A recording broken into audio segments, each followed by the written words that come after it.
एक तो ये चुनाव 2014 से इसलिए अलग है क्योंकि 2014 में नरेंद्र मोदी और उनकी भारतीय जनता पार्टी चैलेंजर थी। वो चैलेंज कर रहे थे यूपीए को, मनमोहन सिंह गवर्नमेंट को। अभी वो चैलेंजर नहीं है। अभी वो दोनों, मोदी और उनकी पार्टी बीजेपी, 5 साल तक वो सत्ता में रही है, इसलिए वो इनकम्बेंट है। तो जो इनकम्बेंसी हम फैक्टर कहते हैं वो उन पर लागू होगा। नरेंद्र मोदी ने 2014 में लोगों को बहुत सारे आश्वासन दिए थे। वो अच्छे दिन लाने वाले थे, वो किसानों को अच्छा दाम देने वाले थे, वो बेरोजगारों को नौकरियां देने वाले थे। अलग अलग विषयों पर नरेंद्र मोदी ने कुछ ना कुछ कहा था। तो लोग अभी एक देखेंगे कि 5 साल में मोदी जी ने क्या किया है, अपने आश्वासन पूरे किए हैं या नहीं।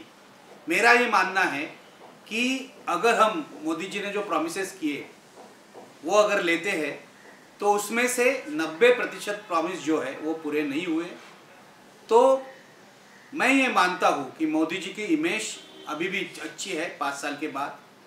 वो पब्लिसिटी भी अच्छी करते हैं, कम्युनिकेशन स्किल्स है उनके पास, तो लोगों तक भी पहुँचते हैं। लेकिन अगर हम उनका परफॉर्मेंस देखें तो मुझे लगता है वो परफॉर्मेंस के आधार पर फेल हो जाते हैं। तो इसलिए मैं ये मानता हूँ उनके लिए सबसे बड़ी दिक्कत ये है कि अगर लोग ये पूछते हैं आपकी परफॉर्मेंस क्या है, आपने नौकरियाँ कितनी क्रिएट की, आपने किसानों की जो समस्या है वो हल की क्या, तो वो नहीं उन्होंने की है। तो उनका परफॉर्मेंस, पब्लिसिटी है लेकिन परफॉर्मेंस उतना ज़्यादा नहीं है। तो ये उनके लिए सबसे बड़ी दिक्कत है। अभी आप विपक्ष की बात कीजिए, अपोजिशन की बात कीजिए, तो अपोजिशन की सबसे बड़ी समस्या है उनके पास कोई एक स्ट्रांग लीडर नहीं है नरेंद्र मोदी जैसा।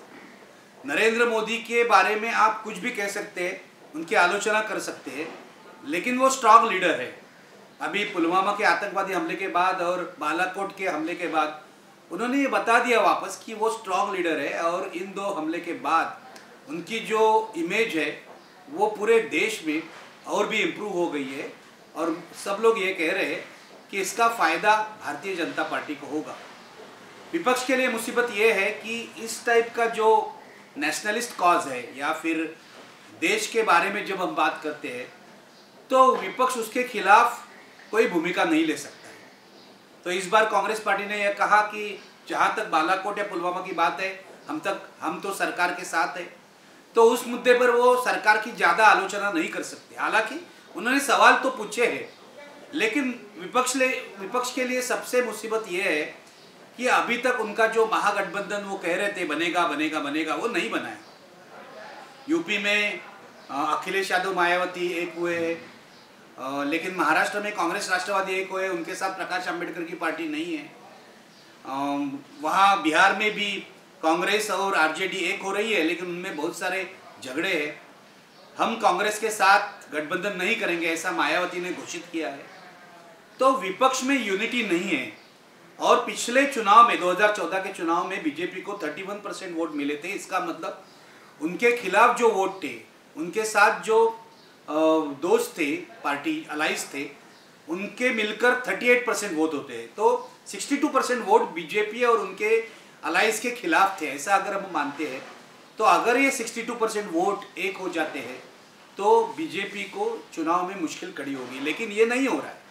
पूरे देश में आप देखते हैं कि बंगाल में भी देखिए, ममता कांग्रेस के साथ समझौता नहीं कर रही है, ममता कम्युनिस्टों के साथ, लेफ्ट फ्रंट के साथ समझौता नहीं कर रही है। तो विपक्ष के लिए सबसे बड़ी चुनौती ये है कि वो एक नहीं है। दूसरी विपक्ष के लिए चुनौती ये है, मैंने जैसे कहा, स्ट्रांग लीडर नहीं है कोई। राहुल गांधी का परफॉर्मेंस पिछले 1-2 साल में बहुत ही इम्प्रूव हुआ है, लेकिन इतना भी इम्प्रूव नहीं हुआ है कि वो नरेंद्र मोदी का मुकाबला कर सके। आज भी जब नरेंद्र मोदी की मीटिंग्स होती है तो बहुत बड़ी मीटिंग होती है, वो बहुत ही एग्रेसिव तरीके से भाषण करते हैं। वो अभी भी राहुल गांधी में नहीं दिख रहा है। और अगर आपको बीजेपी और नरेंद्र मोदी को हराना होगा तो आपके पास कोई विकल्प चाहिए। आज भी लोग राहुल गांधी या विपक्ष पर विश्वास करते हुए मुझे दिखाई नहीं देते। इसलिए मुझे लगता है इस चुनाव में, ये चुनाव एक तरफा तो नहीं होगा, लेकिन इस चुनाव में भी नरेंद्र मोदी का जो पलड़ा है वो भारी रहेगा। विपक्ष कोशिश तो कर रहा है, लेकिन मुझे लगता है नरेंद्र मोदी के कुछ सीट्स कम हो जाएंगे, फिर भी बीजेपी और एनडीए सबसे बड़ा अलायंस इस चुनाव में रहेगा।